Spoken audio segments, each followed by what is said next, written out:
Hello everyone. Today's topic is uniform circular motion, centripetal and centrifugal force. Now, let us start with what uniform motion. It means when object or a particle moves with constant speed, uniform speed, then we call it as uniform motion. And uniform circular motion means constant speed in a circular path. Right? So when particle moves with constant speed in a circular path, its motion is said to be uniform circular motion. Now let us consider this example. This object is moving in this direction in a straight line. Now if I am pulling this object in this direction with a string, then it will change its path. Initially it was going in this direction, straight line, but now due to my pull, it has changed the direction, right? Again I am pulling it, right? So it was actually going straight in this direction, but again I have pulled it, clear? As I have pulled it, it started moving in this direction. At every point, if we keep applying force, we keep pulling the object towards the center of circular path, this object will start performing circular motion. So, for the object to perform circular motion, there should be one force which is pulling it and changing its direction every time. So, this force which pulls it towards the center of circular path is called as centripetal force, right? So every time for circular motion, centripetal force is necessary. Clear?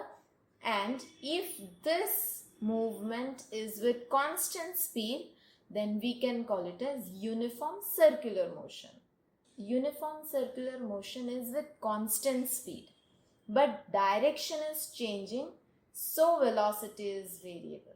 And as velocity is variable, acceleration is changing, right? So the motion is said to be accelerated motion. Next is direction of velocity at any instant. Whatever be the direction of motion of the object, that same will be the direction of velocity, right?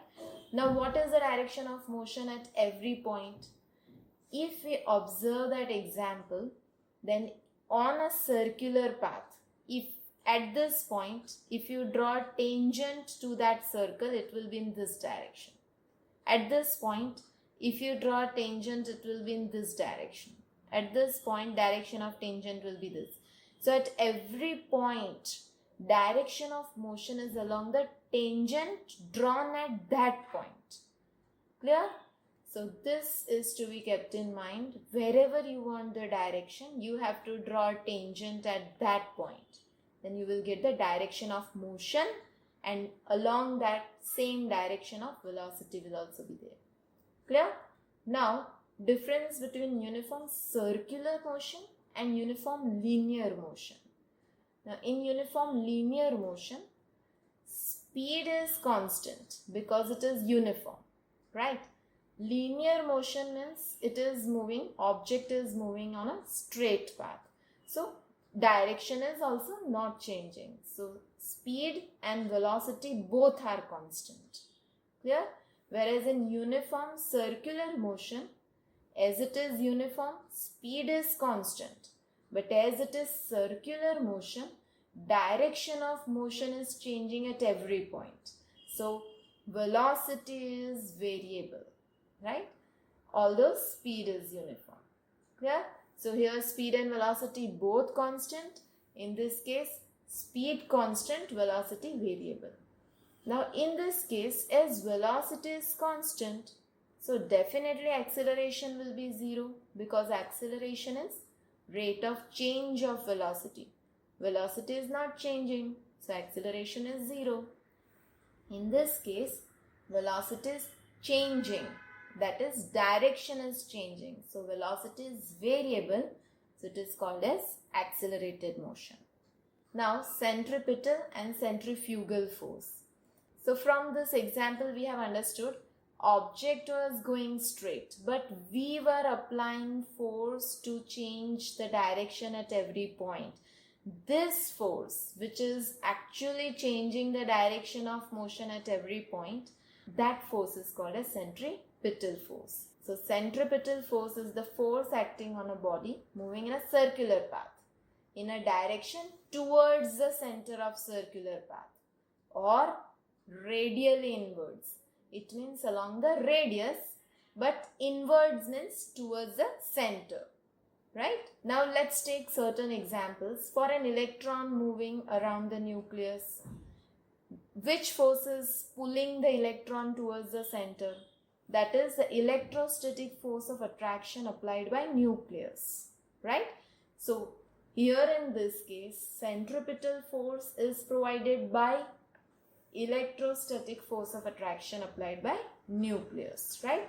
Now next, for a planet moving around the sun, which force is pulling the planet towards the center? That is the gravitational force of attraction of sun, right? So here in this case, centripetal force is provided by gravitational force of sun, right?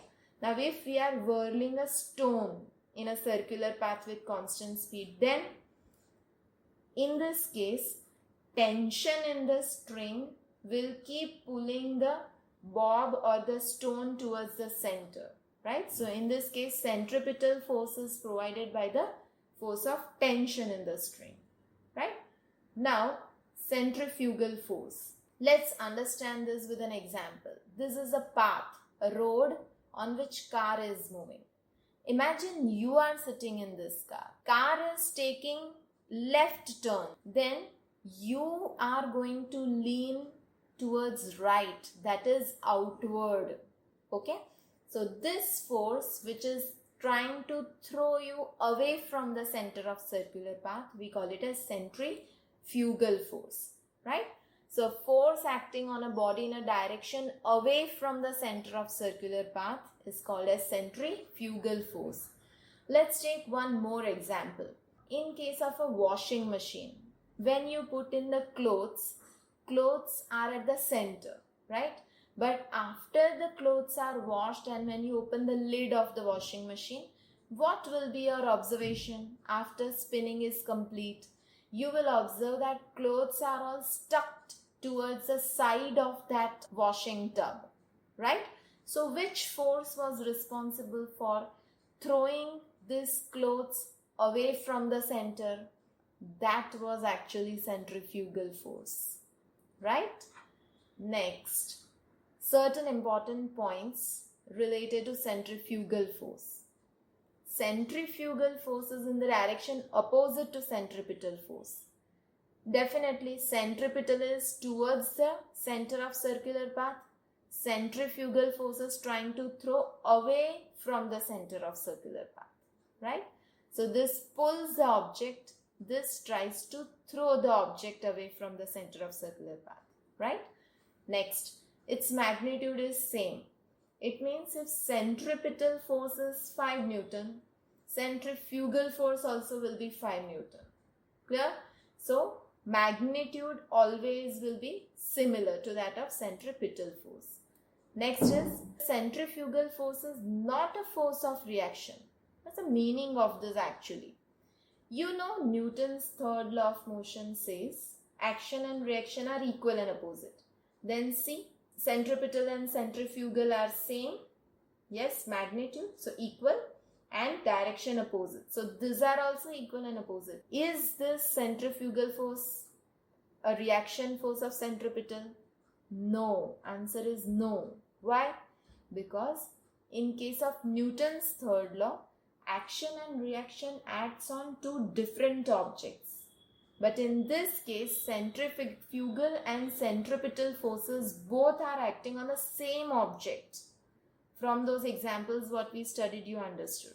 Clear? Next is, it is not a real force. Means centrifugal force is not a real force. Not a real force means what? Let's try to understand this from the example. Now let's try to imagine from my words and from this diagram.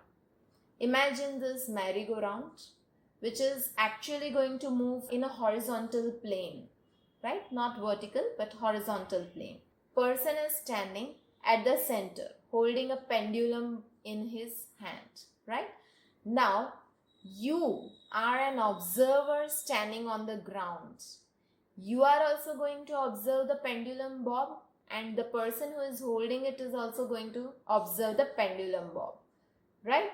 Now, when merry-go-round will start moving, bob will be in this position, right? Now let's observe for a person A who is standing here, right? For him, his face is in this direction, bob is exactly in front of him. When direction of his face changes, again bob is in front of him. Again direction changes, again bob in front of him. Again direction changing, again bob in front of him. It means for this person A, bob is remaining at rest because every time it is in front of his face. His direction changes, along with that bob's direction also change equally. So he feels as if it is at rest. Now, in spite of forces acting on it, how can it be at rest? So, from this person's point of view, there might be two forces acting. Centripetal force, which is towards the center, and centrifugal force, which is away from the center. So, both these forces are cancelling each other, right? Now, let's talk about this person's observation, that is your observation. You will observe that bob is performing uniform circular motion. Now, when can an object perform uniform circular motion? When object is under the action of centripetal force, right? So, for you only centripetal force is acting, and for this person, centripetal and centrifugal, both the forces are acting. Clear? Now, same example we will understand in a different way. You are standing here as it is. Now this person is cutting the string. Now, what will be your observation? Observe this. When bob was here, person A cut the string. Now you will observe bob will start moving in this direction, right? Now as string is cut, there is no force to change its direction. Clear? So now it has started moving straight, right, along the tangent drawn at that point where the string was cut. So for you, centripetal force stopped acting. So bob started moving along the tangent. And what about the person A observation? His face is in this direction, bob is in front of him. When his face changes, again bob is in front of his face, but then distance has increased. Again, in this case, direction of his face changed. Bob is in front of him, right? But distance has increased. Again at this position, direction changes. Bob is in front of him, but distance has increased. He will observe that bob is going straight away from him. So for this person A, initially two forces were acting in first case, centripetal and centrifugal. But as he cut the string, centripetal force stopped acting.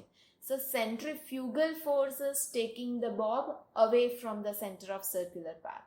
That will be person A observation. What was your observation in first case?